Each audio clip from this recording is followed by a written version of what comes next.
It is stated in BS 7121 Part 4 that training of lorry loader operators should include training and assessment in pre-operational checks. This video is not a substitute for the appropriate full training required for the operation of all types of lorry loader. It is intended to complement and not replace the need for formal and ongoing training and assessment. Pre-operational checks are a legal requirement, not only on the vehicle but also on any ancillary equipment fitted. This includes lorry loaders. VOSA, the Vehicle and Operator Services Agency, now has the power to issue on-the-spot fines and penalties in the event of a defect being found that has obviously been present for some time, or would have been obvious to the driver due to the vehicle's handling or the vehicle's warning system being active. A pre-operational check should be carried out at the start of each shift, or when taking the vehicle over for the first time. They're intended to record that the lorry loader is safe to use and/or that any defects have been reported to your supervisor. Under this process, as an operator, you have the responsibility to determine whether or not the lorry loader is safe to use, and also the responsibility to ensure that you do not use an unsafe machine by reporting these defects.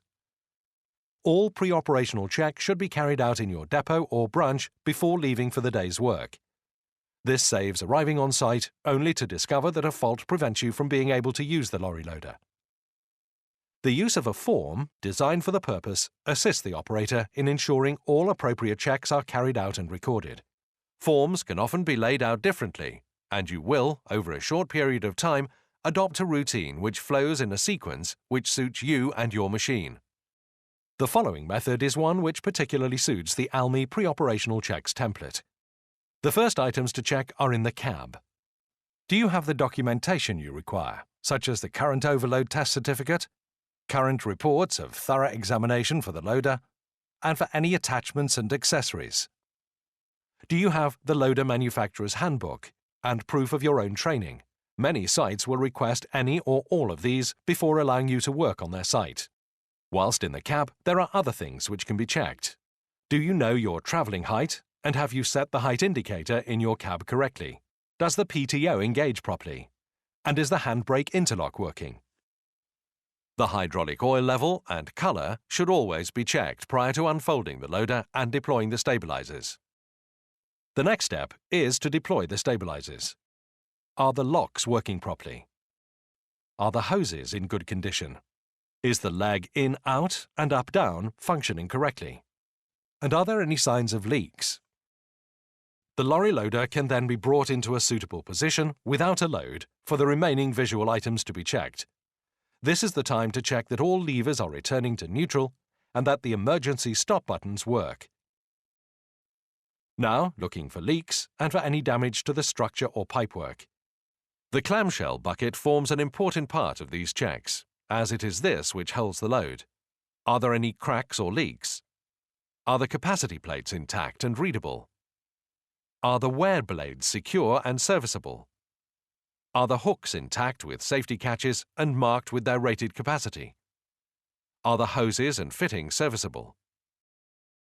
Are the rotator bolts tight? And is the A-link pin secure? And are all pivot points well lubricated?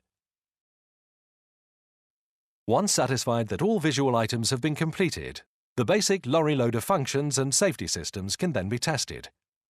You've already ensured the levers are smooth and the stop buttons work, so we can now check that the safety features are working correctly. The first item to check in this regard is the rated capacity limiter.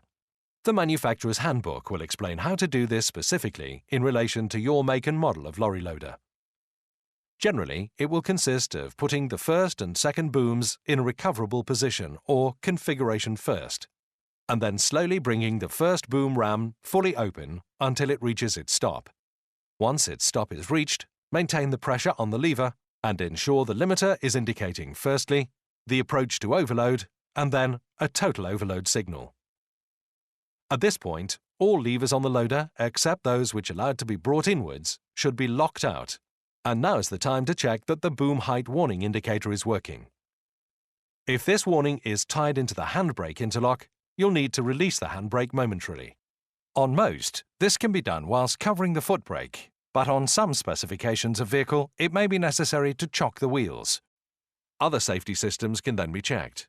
These may include legs locked warning, leg deployment systems, stand-up controls to ensure the first boom cannot be lowered over the raised workstation, and slew limitation. Basically, if it's fitted, it must be working.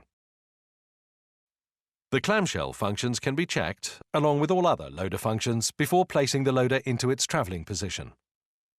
Other items you need to include in your check are cones, stabiliser footpads, appropriate PPE and wet weather gear, the lifting plans, and accessories such as slings and chains, which additionally must be checked visually for damage before and after each use.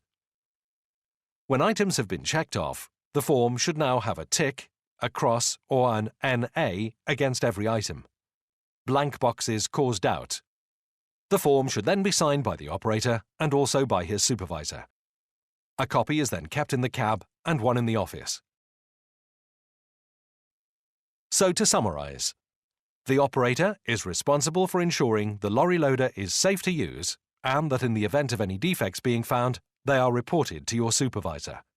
This also applies to any issues which may arise during the shift or whilst using the machine. In the event of any defects being found which are detrimental to the safe operation of the loader, then it must not be used until repairs have been completed by a suitably competent person and signed off. The manufacturer's handbook should be checked against the advice and methods provided in this section, and that the manufacturer's instructions are followed at all times. These checks only take a few minutes. Apart from the fact that they are a legal requirement, you could save a life or prevent a serious accident.